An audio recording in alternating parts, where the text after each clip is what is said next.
切一个，有没有很可爱呢？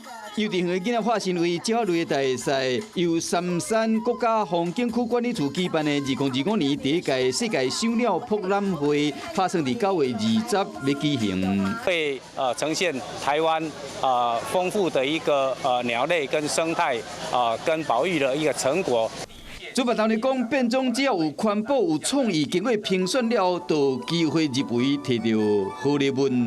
在玉山国家公园方面呢，台湾有32种的一个特有鸟种，只有在台湾看得到，但是有29种可以在玉山国家公园看到，那也欢迎大家来。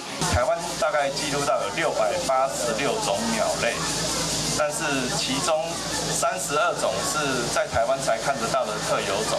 第一届世界小鸟博览会将邀请全世界30个国家超过51个生态协会组织来台湾交流，希望将台湾生态旅游行销全世界。Hello， 大家好，我是林文。想要抢先掌握最及时的新闻资讯吗？赶快订阅、按赞、开启小铃铛，锁定华视新闻的 YouTube 频道。